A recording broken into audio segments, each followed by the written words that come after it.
Welcome into the Illini Inquirer Podcast. It's Jeremy Werner and Derek Piper back again. And we got to talk about Jeremiah Fears decommitting from Illinois, as well as some other things going on. We're getting some glimpses into the off season, and I think we can officially call it that now with the roster basically set for the 2024-25 season. So we'll talk about what we are intrigued by in that little video that Illinois selectively put out there. So things we can glean from that, things that we're not taking away from that. We'll also talk about the NBA Summer League because there's a handful of Illini taking part in that. But Derek, good to see you again. I'm back from vacation. I was happy to get away with the family, and I can report we had a great time. And we came home unsunburnt, which is a major win, especially for me. My kids tan up really well, just like their mother. I do not. I get red, and I came back not so red. So I'm happy about that, Derek.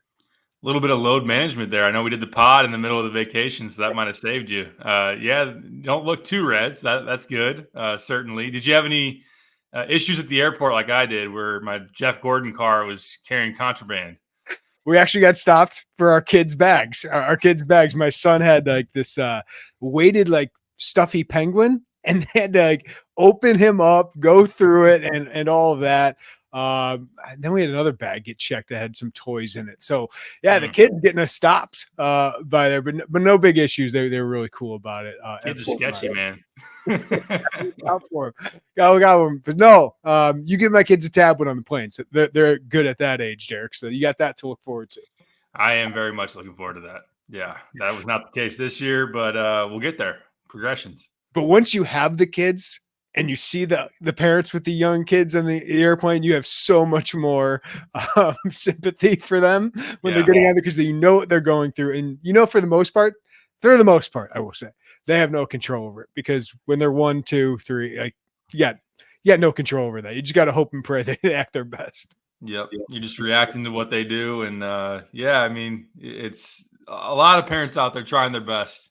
Some that maybe could do a little bit better. But yeah, I always look around and am fearful of like, oh, what are they going to think? They're going to get annoyed. My son kicking the person's seat in front of us. But, you fight them as much as you can and hope that the people around you give you some grace. That's right. Just give them a little bit of grace. If they're kicking their seat and they continue to kick their seat and you don't tell them anything, then there's a problem. But no, we try our best there. But good to be back. And we actually do get a little bit of a slow time here. I know the July evaluation period is coming up here, but it is a good time, I think, for the players to get their workouts. And we're seeing Kylan Boswell post how much he's changed his body here in 2 months with Adam Fletcher. But Derek, let's start here. Jeremiah Fears decommits from Illinois. He just committed back in January, right? And we know Providence was involved there. Some other schools heavily involved. One of the top prospects in the class of 2025 was just part of Team USA that took home the gold medal in the FIBA Americup along with Merez Johnson. But he announces he's decommitted from Illinois just, 6 months later. Illinois obviously on a recruiting role. This is never good news when a talented player decides to do something else, but it sounds like he's reclassifying, Derek, and that throws a wrench in a lot of things for both sides here. Certainly does. It's a topic of conversation that's been ongoing really before he committed and something that Illinois and the Fears camp have discussed. And Illinois has taken a hard stance and been consistent that they want him exclusively in 2025, that in 24, as far as the role that he would want, the NIL that he would try to command. This was a situation where they thought it'd be better to wait until 25, have him develop a little bit more, needs to get stronger, needs to improve the three-point shot. And really that's the difference between him being a top 50, really nice player and maybe dabbling into the 5-star range if he does have that 3-ball come back around for him like it was earlier in his high school career. So, I mean, Illinois has been really excited about him. Illini fans really for good reason. I mean, he's on the Team USA junior national team. He's got a lot of offensive talent. He's a really exciting player. He's even pitched in here recently on trying to recruit other guys. And even as recently as the Jasper Johnson visit was like in his mentions with Merez and, come on over to the orange and blue side. So to lose him is disappointing, especially the work you put in there. The Fears family, unfortunately, you worked hard on Jeremy Fears Jr., and that was Illinois backing off. And then with this one, they're pivoting in a different direction. So we can talk about the different angles of it. But for Jeremiah, I mean, it's a chance to go earn some NIL immediately. It's a chance to go to college. He's satisfied his requirements in high school where he can make the jump to college now if he so chooses. And that very much seems to be motivating this decision. So it seems like he's going to have options. It'll be interesting to see how many and who those are. I know that Eric Bossie's put out there that Providence, who, like you said, was in there the first time, is an option for him at this point. And I would imagine that, and it sounds like there's been some gauging here over the last month or two from the Fierce side of what it would look like in 24 as far as suitors and options. I know Overtime Elite's one that I've heard. If it's not going to be college, maybe you could go there for a year. But I think it is about money-making opportunities and a chance to maybe speed up that NBA draft clock, which doesn't always work for players that try to do that. But we'll see for Jeremiah. Again, talented player and one that Illinois was excited about his future in Champaign. Yeah, let's break this down first. Let's break down the Jeremiah angle, why he would want this. You said it, like speed up the NBA draft clock, maybe get to the NBA a little quicker and make NIL. I mean, he's good enough to where he's got a market in college basketball where he can reclass and make a lot of money playing college basketball. But you also want to play somewhere where you're going to have a big role. He was not going to have a big role at Illinois as a 2024 prospect. I mean, you have Kylan Boswell, who's on NBA draft boards. You have Kasparis Yakashonis, who ESPN's Jonathan Gavoni has as the 18th overall player in his latest mock draft. Whether he goes there or not, he is a first-round high NBA draft prospect here, right? So there's not really a role there. Will Riley's in the mix. Dre Gibbs-Lawhorn is further along in his development. Maybe Jeremiah Fears ends up a better player and obviously is higher ranked, but there's just not a clear path to a big role in playing time. And would Illinois pay as much as somebody else? So I'll get to the Illinois angle here where I really don't think it makes sense to bring in Jeremiah Fears to 2024. But if Jeremiah wants to play, make the most money, and have a big role as a 2024 kid, it's clearly not at Illinois with what it's brought in. No doubt. Yeah. And I think that it is important to circle back. I think back in the spring, if Illinois would have said yes to it, because it did seem like it popped up there. I'd heard some buzz right after you go into the offseason. You got so many spots to fill. Jace Butler then decommits. And I think that at that point, Kylan's not even in the portal. We don't even know who Kasparis Yakashonis is. That Jeremiah Fears' camp was kind of like, all right, they were just coming off a really good showing at Chipotle Nationals and some buzz around him. Like, hey, we could come in and take the ball at least for a significant portion of time. Not saying he's the end all be all at point guard, but there was that interest to do that. Illinois just didn't want that, even though they maybe at that point didn't see the clear picture of what it was going to be on the roster. But in terms of now, yes, there's a lot of competition. Illinois has a really good guard group as it stands at this point in time. Now, I know they have an open scholarship. It's just about trying to gauge what both sides want out of this. I think if Jeremiah was willing to say, all right, I'm going to come in and have nothing guaranteed. Maybe I'm not taking a big NIL paycheck in year one. I just want to come in and work with Fletch. I want to work on my game and get acclimated to college and Brad Underwood's system to where you go into that 25-26 season. And we've spent a lot of time talking about that 2-year window. I think he was very much a part of coming in as a freshman, even if he were to reclass and be part of that situation. It'd be good for him to have that experience, that foundation to then kind of hit the ground running. But look, he's a talented player, so I get why he wants more than that in terms of playing time, in terms of potential NIL dollars. So yeah, but for him, like you said, I mean, to get that paycheck now, someone that's not looking at college as a 4-year window, why not do it now? You're not like, oh well, we do the thing like as far as redshirting or reclassing, like, well, who's this player going to be as a senior versus now? Like, that's not even on his mind at all. Like he wants him and his people are very much focused on, in particular, the 2026 draft. If he were a 25 come in, they've been thinking of him as a one and done prospect. If he reclasses, maybe that gives him 2 years of college to get to that draft. He is going to be draft eligible in 2025 if he goes to college now, because he'll turn 18, or I should say 19. He'll turn 18 this fall, 19 next fall. So that could make him eligible. Now, will he be a draft prospect? He'd have to succeed as a young freshman. So I get why he's doing this as far as making the move to college and then trying to find the best situation. There will be others in terms of opportunity in NIL that are a lot better than what Illinois has to offer him right now.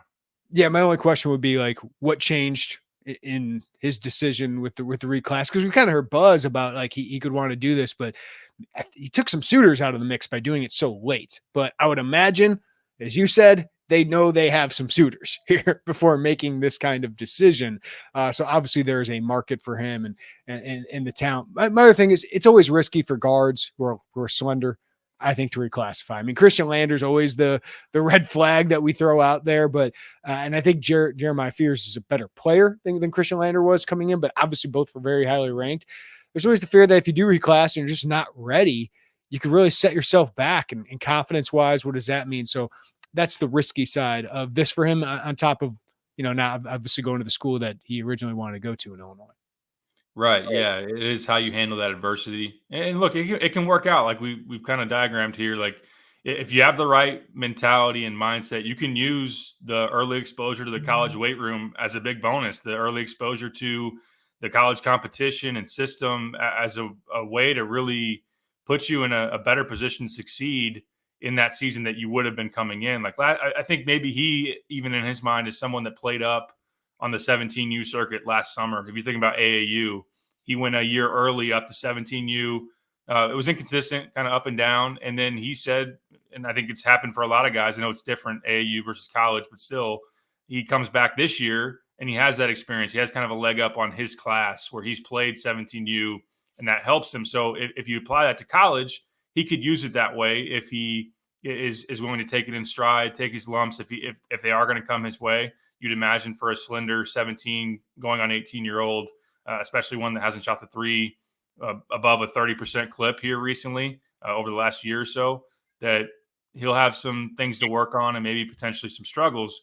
But yeah, and I think in terms of the reclass, what's changed, I would imagine it's suitors. I would imagine it's gauging what's out there, who has spots, who has NIL, who is willing to take a guy that's a year young for his class. And I think that over the last month or two, at least, they've put some feelers out and probably gotten some feedback in terms of what that would look like. So nothing's really changed from Illinois. They've been consistent. They've said, really, there's no opportunity they've offered up and said, all right, come here, but it has to be under our terms. They just said, we want you in 25, period. So for Fears, I would imagine it's kind of seeing what's out there, whether you want to make the jump or not. And obviously they've decided they do.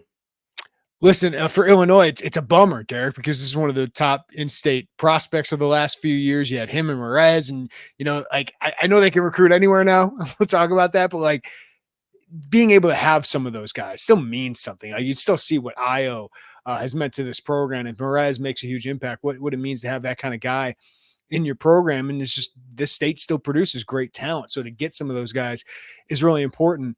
But I'm with Illinois. Like, I really like Jeremiah Fears' future. I really think he's going to be a high-impact college player.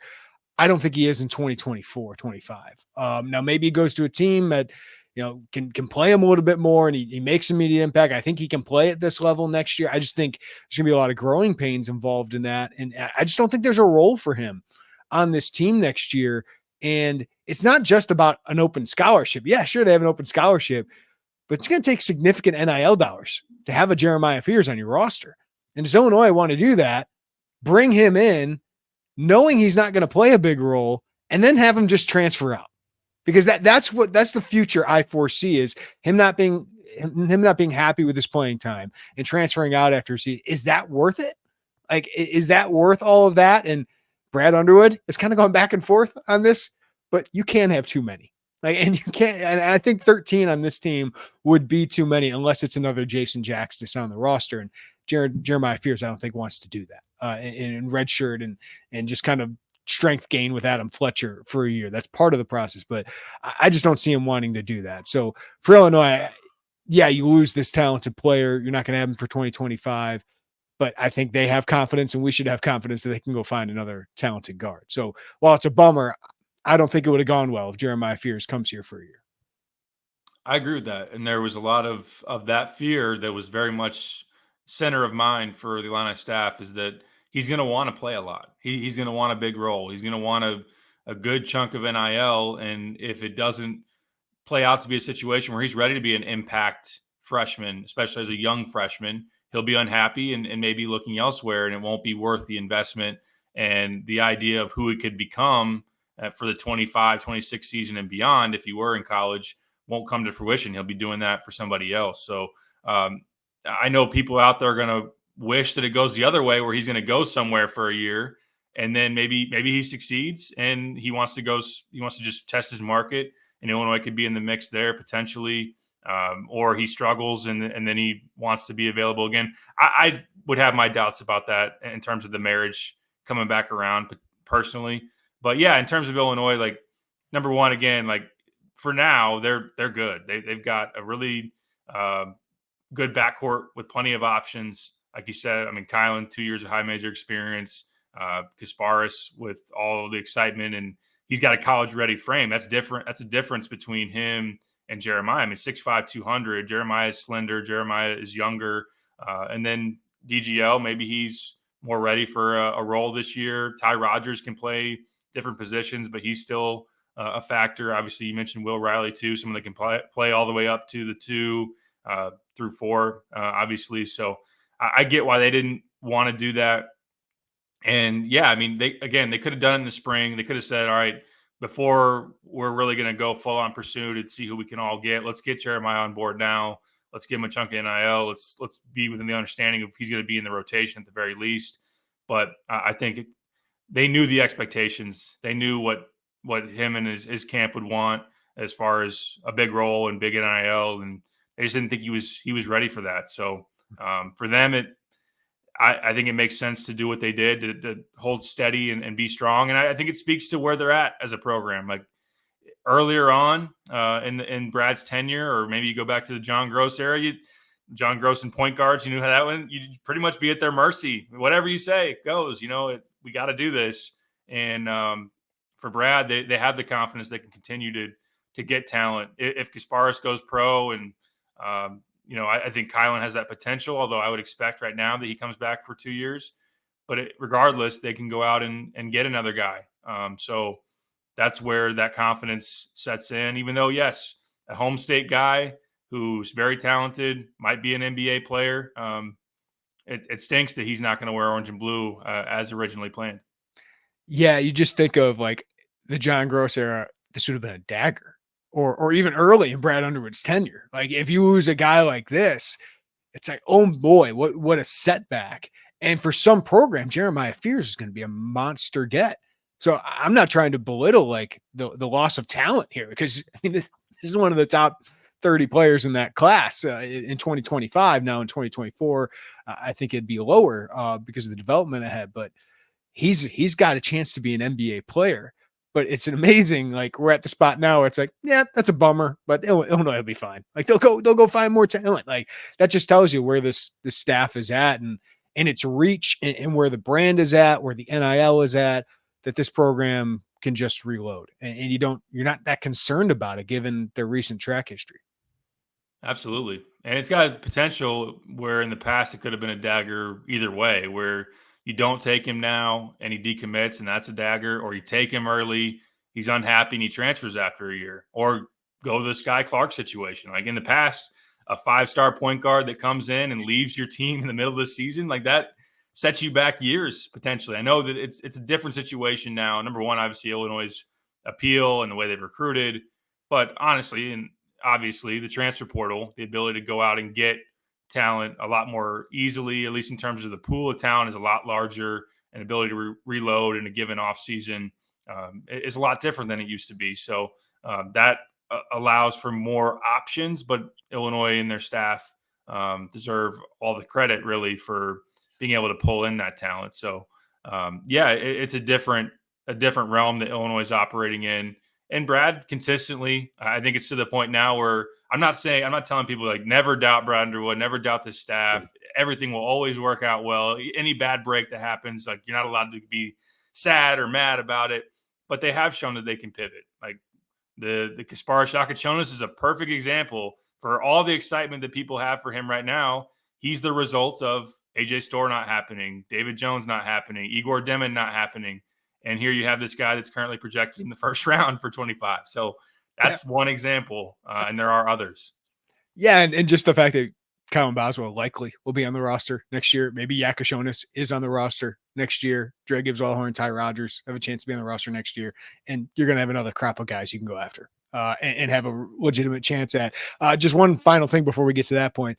It's just a shame that neither of the Fierce kids are coming to Illinois, even though it was this close for both of them. I grew up in Will County, and Jeremy Fierce Sr. was a heck of a player. So to have kids from Will County, from Joliet coming to Illinois would have been really cool personally. But man, it was so close. And poor Jeff Alexander doesn't have that under his recruiting log anymore because he had both those guys basically in the bag there.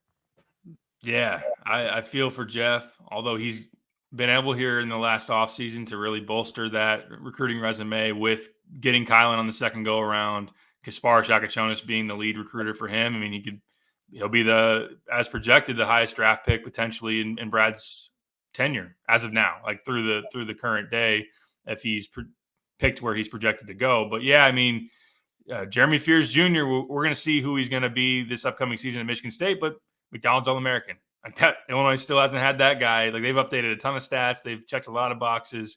Still haven't had that guy since Jeremy Richmond back in, what was that, 2011? 2010? Yeah. One of those. So yeah, that's one that stung. And really it was Illinois that said, he doesn't shoot it well enough. And that was pretty much the primary driver of backing off. And then with Jeremiah, as we've talked about, but two very talented brothers, guards that, look, like we said, this program has in the past been very short on guard talent, backcourt talent, and they've been right there in your home state. And you've invested a lot of time, and they're good players. And unfortunately, yeah, neither one of them, as of now, is in line to wear the orange and blue. All right, Derek. So what now?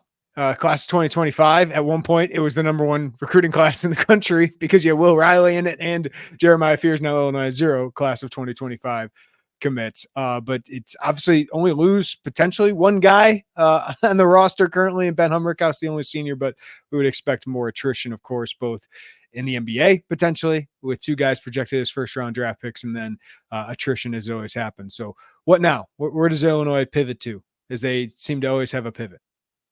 I think in 25, the option A is pretty obvious, and they've already been working on him. Jasper Johnson, 5-star guard in that class, a fellow member of that Team USA junior national team, both with Jeremiah and also Merez. And to get him on campus last month was a big deal. He also visited Alabama. Now that's going to be as I've written, that's going to be a war. Like you look at the suitors for him, the fact that he's where he's from, right in Kentucky's backyard, really outside of just 10 to 15 miles outside of Lexington is where his family lives. His dad's a football coach and athletic director in that area. And whether he will ultimately decide to say, hey, even though my dad was a all SEC defensive end for the Wildcats, my uncle played football for the Wildcats, my family lives just down the road, I'm going to go somewhere else. It's potential to happen there, but that's a big draw and one that now on Illinois' benefit is that Orlando Antigua was right there recruiting him for a good year or so and built a good relationship and was able to get him on campus because of that. And Illinois with guards and putting Terrence in the NBA, they can also now say obviously they have a first-round pick on their resume, so that certainly helps. North Carolina is very much in there. I've heard they're pretty strong between Carolina, Kentucky, Alabama now getting them on campus.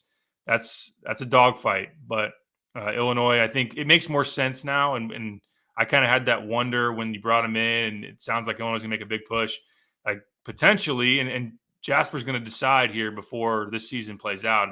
In all likelihood, it's going to be this fall. You'd have Kylan, Kasparis, Ty, DGL, all possibly to come back, and then Jeremiah Fierce in that class joining on board. So that's a really crowded backcourt. What's changed now is that Jeremiah's out of the fold and Kasparis is gaining steam, especially with the ESPN mock of being a very maybe likely, if not just legitimately potentially one and done. So I think that gives them more ammo, more of a clear path to say, hey, you can come in and you're likely to have a really good opportunity in year one. So that's option A, in my opinion. Beyond that, I mean, you're in win now mode next year. When you get, and I know Brad would say we're always in win now mode, but if you can get a good chunk, it's back to that 2-year window, a good chunk of this roster back, you should be in really good position to win at a high level, Big Ten title contender, national contender potentially, and go out in the portal and try to get a immediate splash guy, especially if Kasparis is gone. And I know that as of right now, all avenues are open. Maybe that means another high level international guy. Maybe that means a Jasper Johnson type, or in the portal and you try to go get a guard that can pair with Kylan if he's back, those type of things. So there will be a number of different areas that they can tap into, but I think in the immediate sense, it's probably full steam ahead on Jasper Johnson. All right, Derek. So Illinois has workouts ongoing, and I'm more concerned about this year's roster. I'm not exactly concerned about it. I'm excited about it. And Illinois released a recent practice video displaying Kasparis Yakashonis, a lot of highlights of him, and a lot of highlights of Ty Rogers shooting jumpers and making jumpers. So we saw this. I'm going to put it up here on the screen here in a minute for those who are listening to us, watching us on YouTube. But what excites you the most about the 1 minute and 47-second clip that we got to see? I think it's the easy answer, but it's Kasparis Yakashonis just looking the part, like going in there, making shots, pull up jumpers. He's got a nice frame to him already. You can see that he's got a foundation of strength where he's not just some wiry, needs the weight room really, really badly type of freshman. So, and I know they're clipped up to where every play is a good play. We don't see the bad ones. We don't see any of that kind of stuff, but just the stroke, the feel for the game. You see some passes in there, even a flashy one later in the video where he kind of in transition dribbles up, puts it through the legs as like a leave pass. So from what I'm kind of pairing it with what I've heard on him here recently, and he's blown people away in that gym as far as what I've heard is just coming in and being a stud, being a guy that he's matched up with Kylan, he's matched up with Ty. They've had a really hard time bothering him. Two guys that have plenty of strength and can really get into you defensively. He's been able to handle that contact. He's operated well in the lane as far as I've heard. You see that pass to a cutter right there. It's just the vision that he has. So they love him. They feel like he can come in and be someone they run a lot of action to and put a lot on his plate. And he's very talented, man. Yeah, no, it's him. It is definitely him that excites me. Like when he came in on board, I was trying to just not get too excited, but we saw him play at a high level, at the highest level in Europe against his age group, right? Like I think Tomislav has played against more pros, but he's played against a lot of future lottery picks. Hugo Gonzalez being one of those, Traore out of France. Like he's played against Igor Demman. He's played a lot of those guys and shined, like really shined at a high level to the point that now we have Jonathan Gavoni projecting him as a first-round draft pick.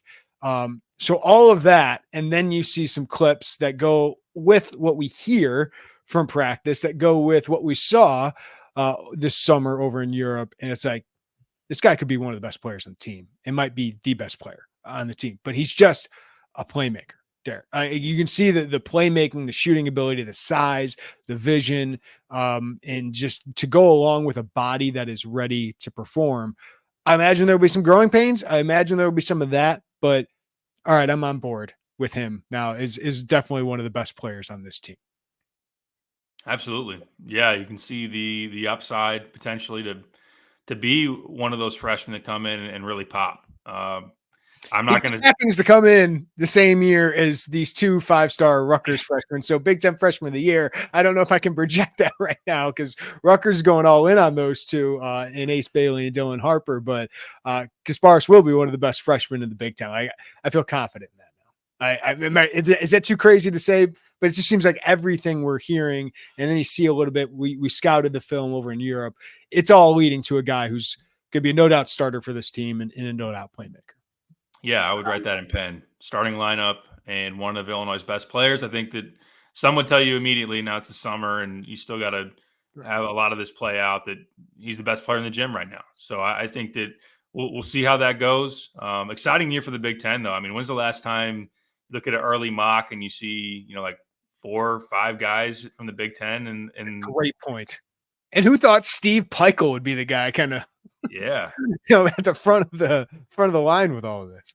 Yeah, let's have the Rack and Rutgers Hammer and Nails change this. Yeah, it's crazy. Derek Queen from Maryland's another guy that's thought to be a big time freshman as well, 5-star caliber. So I'm not going to throw out like, hey, Kasparis could be Jalen Hood-Schifino or something like that, but I think that maybe potentially. Yeah, I don't know. It's exciting. That's not a terrible comp, and he might be a better shooter. The Hood Schifino caught fire towards the end of that year. He had a phenomenal end to that season before he became a first-round pick of the Lakers. All right, what are you skeptical of most, Eric? I think it's easy to go this way too and say Ty Rodgers jump shot. I think that's something that I don't want to pour cold water really on anything because I think it's no. Can I qualify this? I'm excited to see it.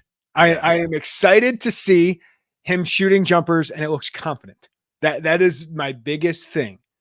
I am not going to yet be on board of saying Ty Rodgers now great jump shooter. I need to get Stephen Bardo on the podcast because he went from like not shooting threes his first 2 years and shooting like 30%, but barely shot any. And then his last 2 years, he's like a 40-something% 3-point shooter. And really, for the day back then, they didn't shoot as many threes.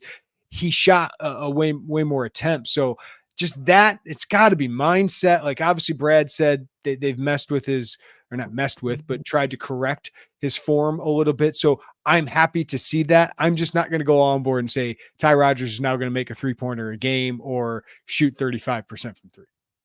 That's all very fair. And I'd be very much in your camp as far as that goes. I do think, and I've done this before, you go back, whether it's on Ty's Instagram or you look up Ty Rodgers highlights, there's a point before he left Michigan where he's like maybe a sophomore in high school, junior in high school.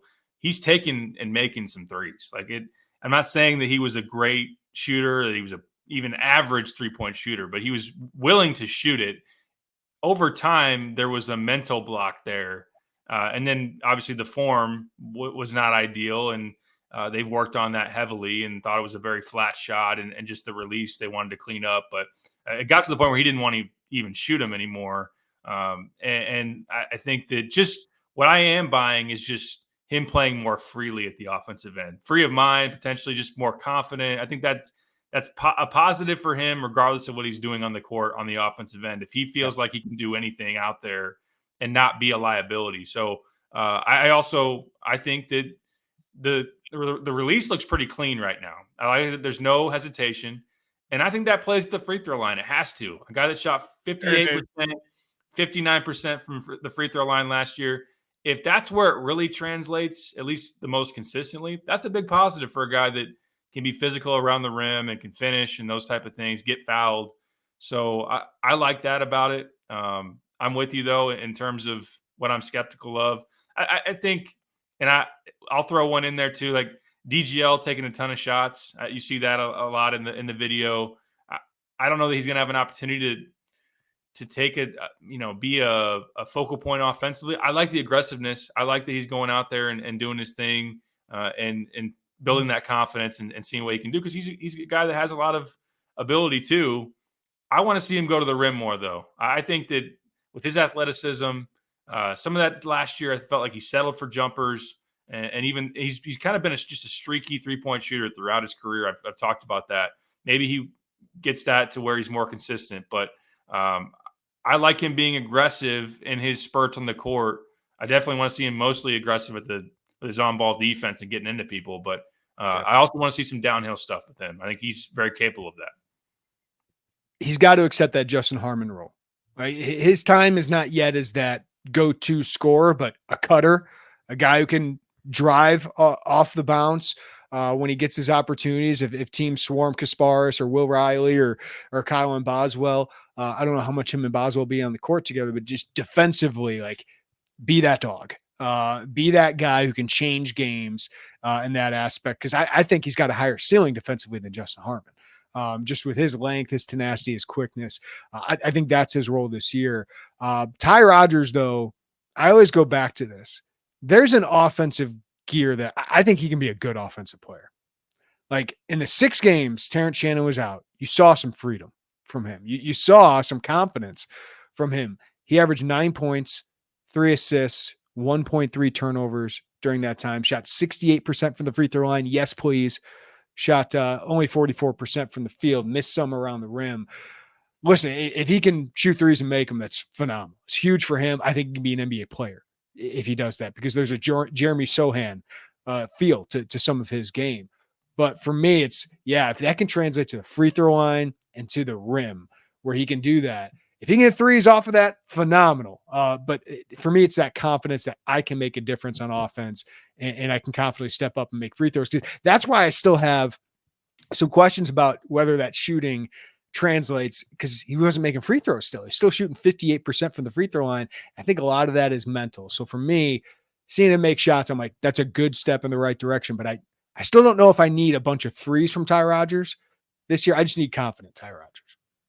Yeah, 100% on board with that. I do think even whether it's threes or just a 15-foot jumper, I don't know that, like Arkansas and Alabama are watching these clips and already starting to game plan or anything like that. But we've talked about in the past that you play those Ken Pom 300 teams, a few of them probably early in the schedule. I would want it to be a thought in their mind, because you're going to see Cliff Amori with Alabama. You're going to see Jonas Adu at Arkansas, transfers there. Adu from Tennessee, obviously Amori from Rutgers. Guys that I don't want camping out in the paint because they're guarding Ty Rodgers. I think that if you're really stressing them as much as you can, their defense against your offense, they're a little worried that, or just of mind that Ty could and would take a jump shot. So I think that that's something to think that I would strive for if I'm Illinois and Ty Rodgers, for at least that standpoint. I'd love to see like 3 made jumpers from anywhere beyond 15 feet against Oakland, and then you go into Alabama. Right. And you have like Ty confident, and they're like, well, you might have to close out on him just a little bit. Like, we can't just sit in at the rim like Zach Edey. Like, you might have to just close out on him a little bit, just to create a little bit more space. I'm not trying to belittle it, because if he does make jumpers, make free throws, make things at the rim, he could play 20, 25 minutes. I'm a huge Ty Rodgers fan. I think a lot of the things he brings to the team are question marks for the rest of the team. I think he can be a great defender. He's a phenomenal rebounder. He can really see the court well and makes everybody else better. So if he does add just that to the game, all of a sudden we're talking about Ty Rodgers as an indispensable part of this team, even though I already think he is leadership wise and some of the little things, but maybe as a 20 to 25 minute a game guy who can make Trey White work harder for his minutes, make Ben Humrickhouse work harder for his minutes. So I'm still a huge fan. I think he makes a huge impact on this team. I just have to see it with the shot, because we've seen 2 years of it not happening. Right. Yeah. He can make himself where you have a really hard time pulling him off the floor. You could probably play Ty and Trey together if it's a situation where he can make jump shots. We got to see Trey, if he can shoot a higher percentage, more efficient. I know the shot selection certainly played into that in the past for him, but yeah, I mean, it's huge for his development, potentially. And I think from Ty's standpoint, he recognizes that, he was unplayable against Purdue and UConn. Yes, I know that as far as the big guys you saw there, that there's not always a Donovan Clingan, there's not always a Zach Edey out there to camp in the lane and make that a really hard thing for him. But he wants to be someone that you have to have on the floor, and that to be a leader and those type of things. And look, I mean, he is somebody that after the Team USA stuff prior to his freshman year, that there was whispers and talk of, hey, could he be an NBA guy? Could he be an early entry NBA guy? I get why to maximize his game and to really not, if he's able to shoot it, and we've talked about this could be one of Illinois' better shooting teams, like that's just another guy you have to account for, at least respect. And maybe he pulls a little bit of a DeMonte Williams, not the one that shot 55% from three, but just a little bit of a progression where it's like, hey, he can make a three here and there. Yeah, we've seen it with Illinois, right? We've seen it with some guys. I always mention Draymond Green. Didn't shoot hardly any threes at Michigan State his first 2 years, and then he turned into a really good three-point shooter. Stephen Bartle was another example. We didn't see a lot in that clip. Again, it's 1:40. What most do you want to see? So if Illinois' video team is listening, Derek, what are some requests of clips that they can, pick out and get us excited about? What more would you want to see moving forward? Defense. I want to see some defense. Kylan Boswell on the ball. I know that now, especially the way he's leaned up his body, just his ability to put pressure on the ball, to be able to slide his feet and not get. And look, he was a pretty good on-ball defender at Arizona, but now to have, you'd imagine, more lateral quickness. I think just maybe more clips of Kylan would be something I could really go to. I think as far as his off the dribble game, can he get other guys involved? Yes, I think they want to play a lot through Kasparis, but I think it was probably intentional to lean into some of these newcomers and get some clips up for guys that we haven't seen a whole lot of. But still, like, I think defensively with Kylan, with DGL, I think DGL is very capable of being an impact defender when he's on the court this year. Merez Johnson, as far as his athleticism around the rim, the potential just coverage area that he can have as a mobile center with shot blocking ability, and maybe even pressuring up on the ball and ball screen stuff. I know that we're not running a whole lot of sets. It's 5-on-5 kind of open gym, but yeah, defense is what I want to see, because I think this team will be very, very capable and good offensively. If they have a better defensive team, then they could be a real player this year. Yeah, so we got a minute 40 clip of offense. Can we get the minute 40 clip of defense? Can we get that? Like, maybe you and I are the only ones that get excited about that stuff, as opposed to the fans. But this is an offensive-centric team, obviously, and Brad has become a very offensive-centric coach. You know what I would like to see? Tomislav Ivicic in one of these videos. I'd like him to be on campus. I'd like him to be here because he's a huge part of this team. Merez Johnson, Kerry Booth, might want to see a little bit more of them, just so I know who else is there at center and who can play that position, because Tomislav is really the only. I mean, Merez is a 5. He's an undersized, maybe not as long as a 5, but he can play that position in college. There's some Cliff Omarui to his game, but Tomislav, 7-footer, skilled, can be a hub of an offense, can really pass it, can shoot it. And then he can be a rim protector on defense. Not that he's the strongest dude, but he's got some strength to him. So he's just so important. And Brad said he was still going through the admissions process when we talked to him last week. So that's my biggest thing I want to see moving forward is getting Tomislav here on campus. Sounds like Will Riley will be on campus here in a couple weeks. So we should know we should know about those guys here soon. But it's good to see Kasparis here, because the Europeans, you never know how much the academic thing says. They've seemed confident that they would get Tomislav here, but just I'd like to see him on video just to know he's here. It's important. Absolutely. Yeah, man. Absolutely. I know that they've been waiting a little. I think it's getting to the point where there's not a worry. It's just maybe getting a little impatient and want to see him. There was hopes of him being here by July 1st. Obviously, he's not, as far as what we've been able to tell. Will Riley, it's supposed to be very soon. That's one guy I want to see more of. Watching him in person in Indy was just blown away, and getting a chance to see him out on that court, another projected first rounder, no doubt. But yeah, Tomislav has a chance to really be a key piece with his size at 7 feet, the fact he's going to turn 21 years old by the time the season starts. And I know that, and talking to people around the program, that they want him and Merez to battle it out every day. Right now, Merez leads them in rebounding every day. He's easily the biggest and strongest guy out there on the court. They think, for the betterment of him and just the way that those two guys can push each other and be competitive every day, like, they think Tomislav's arrival is not only going to be good for them, but like really, really good for Merez to have a legit body to battle, legit size, and to see a lot more of what he will see in the Big Ten. So for all the reasons you said too, in terms of his skill offensively, he's a pick and pop 5 potentially to stretch the floor, shoot some jumpers, skilled around the basket with his left hand in particular. And the size is, as a potential rim protector, at least somebody at 7 foot, you got to think about when you go in there, that just because of his brother's situation too. I mean, he wasn't eligible until halfway through the year. You just want to see that next step in the process of getting him here, getting him through admissions, then getting him like, all right, there's official eligibility through the NCAA. It's part of that process for a guy that has played professionally, at least on a professional team over there and in Europe, and then making the transition to college. Yeah. So anything else we need to add? Anything else you wanted to hit on? I've seen Humberhouse hit a corner 3, because I think he's going to hit a lot of those. He's a really good shooter. He's a really good shooter. Can really shoot it. A lot of skill offensively. Thought Kerry Booth looked the part. I could see athletically what they're looking at with him. He's No a guy. booty call with Trey White or Hummerkaus in this one. Yeah. Maybe they're hiding that from us. I don't know. I don't know why.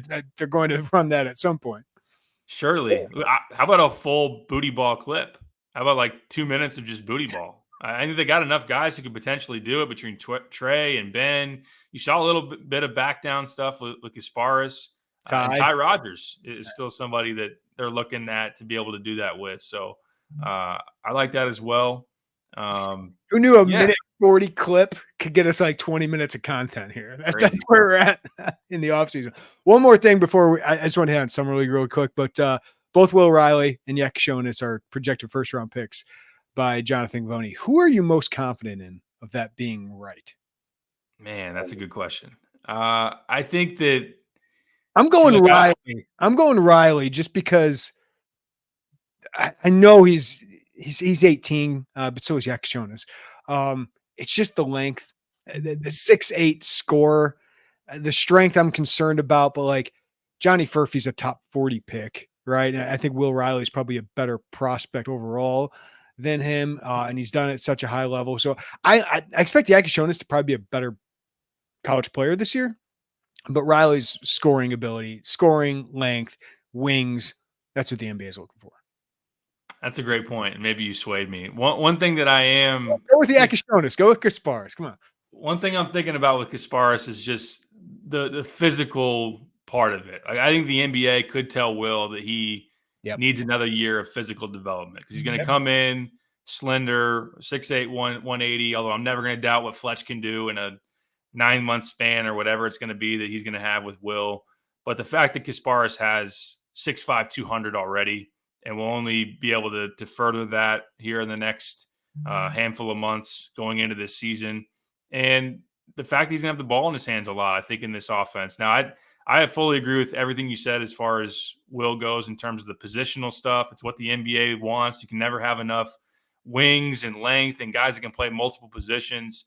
And then just flat out shot makers. Like the ability to shoot it at a high clip is a big deal. But, I'm buying into some of the Kasparis hype. It's a good problem. Like it's a good question or problem to have. That this is like an actual question. Like who's more likely to be a first round pick? How far this program has come. Speaking of, Terrence Shannon will be in the summer league with the Timberwolves. We talked to Chris Hine last week about Kyle Anderson. He gets signed and trade to the Golden State Warriors, which seemingly opens up a big role. I know Anderson played some small ball 4, but really was their 3. Shannon's more really a 2 in the NBA, but he's a wing, right? 6'6", 220 pounds. So he can handle guarding threes in the NBA. But that seems to open up a huge opportunity, Derek. So I think Rob Dillingham will be given a lot of room and freedom to do whatever the heck he wants with the ball in his hands.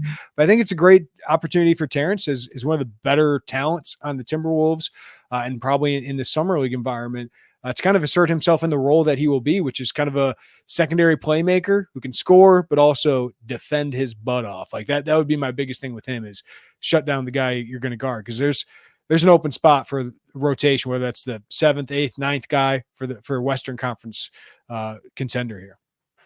Yeah. And I'm sure he's pretty well aware and he's had a good kind of blueprint in IO to show of how you establish that off the bench role in the NBA. And you're not going to have as much run through you offensively. Although I know in summer league, he'll be one of the best players on that team, along with Dillingham. They'll want to get him opportunities, I think, to show his downhill ability, open court, and then the 3 ball as well. But yeah, defensively really locking in because to kind of go back to what we were talking about with Will, I mean, there's so much in the NBA there's a lot of star power on the wing. There's a lot of like offense that are run through wing players, and Terrence's ability to lock up on some of those guys and be able to just compete with his athleticism. Obviously, that applies to his strength, his lateral quickness, everything. So really excited for him. Yeah, I mean, Kyle Anderson played 23 minutes a game last year, I believe, and a guy that lacked in terms of his scoring ability. He made some passes for them kind of as a connector offensively, but Terrence gives them more of a scoring punch. And as Chris Hine said, they need guys other than Anthony Edwards, and I know that Karl Anthony Towns is one of those as well, that can provide that, especially in the second unit, that scoring punch, take some of the weight off of Ant.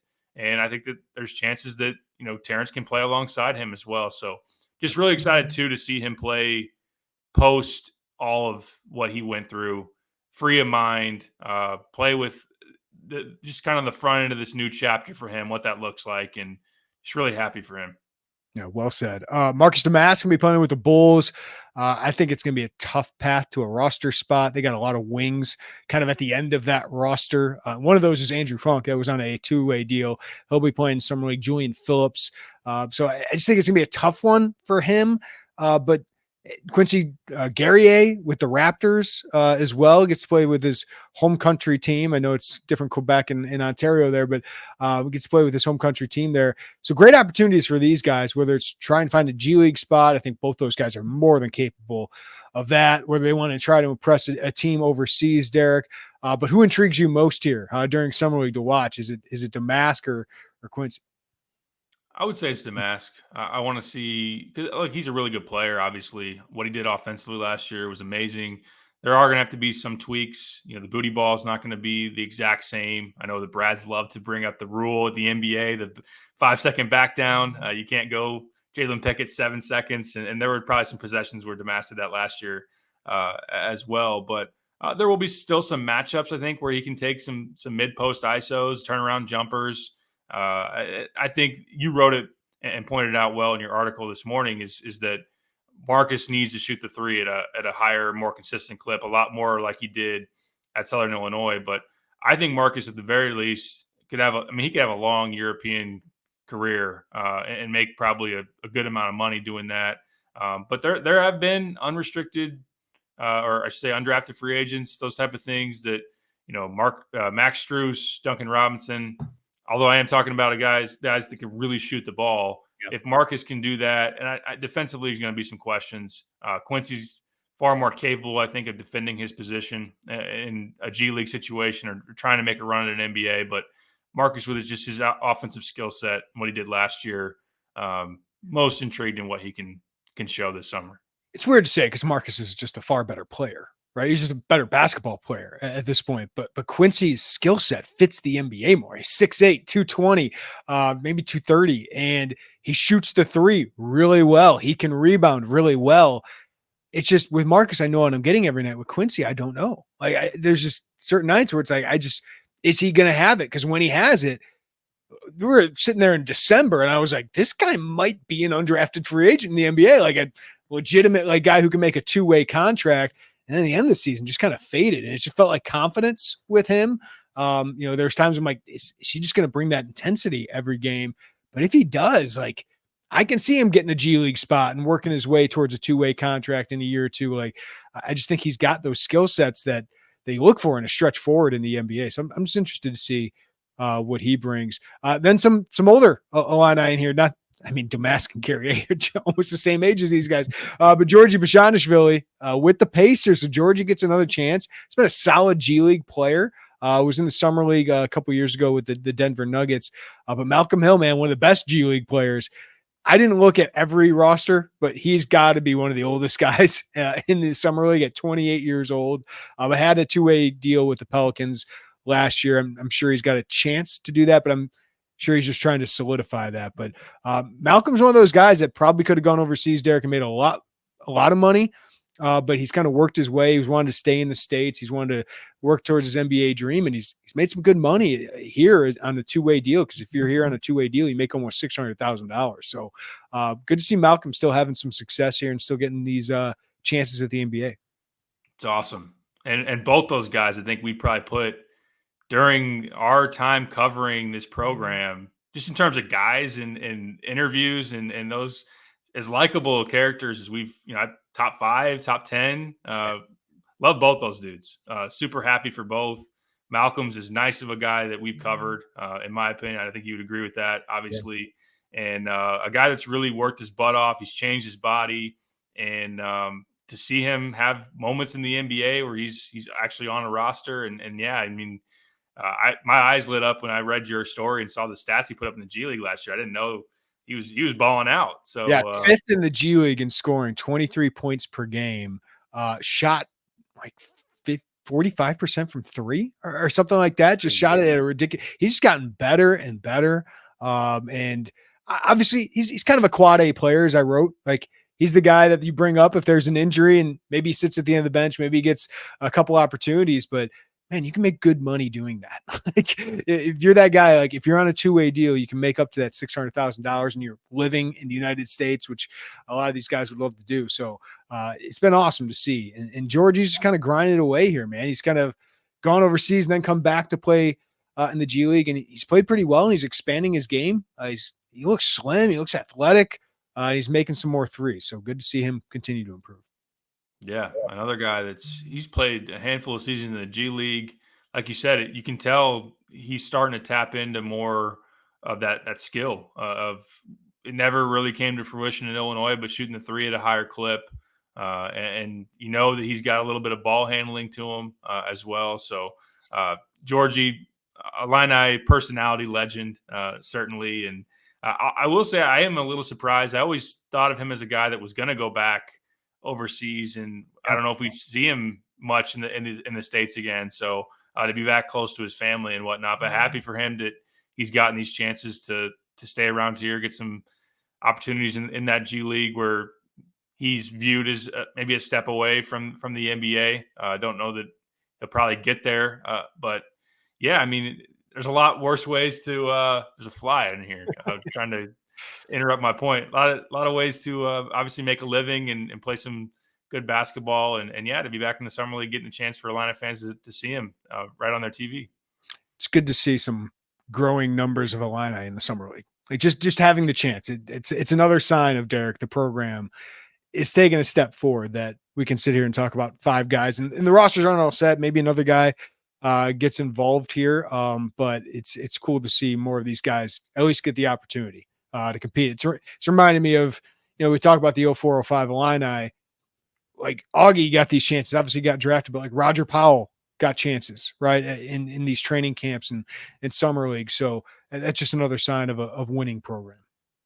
It really is, yeah, to up that presence. I know at the top level, you want to see Io and Terrence Shannon have some company here, and maybe Gasparis and Will Riley can do that here in the near future. But yeah, even in just the summer league and on just the outskirts of the league in terms of G League and those type of things, it shows the elevation of the talent and just more of a presence as far as the exposure of Illinois basketball and for the fans. I think it's always we've long heard. I think fans have always wanted to keep up with these guys and wanted to say, what's this guy up to?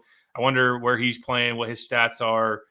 So just to see them kind of as a fun thing in the summer, there's not a whole lot sports-wise other than baseball going on that you can throw on a summer league game and see a familiar face and get a chance to watch them play. So I think that's really cool from the fan dynamic. And yeah, it just is a great thing for the program as well. Yeah, and just to answer a question I would probably come up with if I was listening to this, like would Kofi Coburn or Trent Frazier, some of these guys that make good money overseas, their teams might not want them to come over here, and that might be the stipulation in their contract. So Kofi's making good money. Was he in Korea this past year? Right, yeah. And Trent Frazier in Russia. So they love him over there in Russia. So I don't know if Trent would come over here for the summer league where he's probably not going to make a roster. Like Kofi probably knows he's not going to make an NBA roster. So just keep your owner and keep your general manager over there pretty happy about it. Yeah. Where's your guy, Andres Feliz? That's another good one. He's making really good money in Spain. Like he's playing at the highest level in Spain basketball, which is like the top league in Europe. That's another great example of a guy that's come from this program that's had a ton of overseas success. And I think he found a really good home over there. Really cool. And if they ever do decide if our guy Mike LaTulip decides to run it back with the Illini TBT, the talent pool's upped even more here recently. Yeah, pretty good. Derek, you got anything else to add before we get out of here? Not really. No. Fingers crossed for no rain tomorrow for 4th of July, but I don't think I'm going to get my wish. But yeah, it's calmed down a little bit.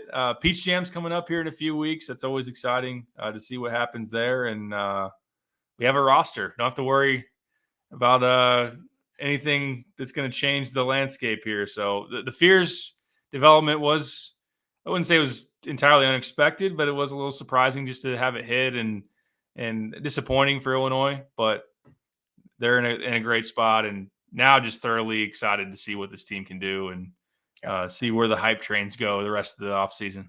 And can't wait to break down the next 2-minute clip from practice, selected clips that we get to see from that. That's the fun part. That's the off season for Illinois basketball. Joey Wagner and I will do a football podcast later on this week. So apologies for the few podcasts, but getting away with the family a little bit was nice and recharging. So appreciate everyone dealing with that. But for Derek Piper, I'm Jeremy Werner. Everybody, thank you for listening to the Illini Inquirer Podcast.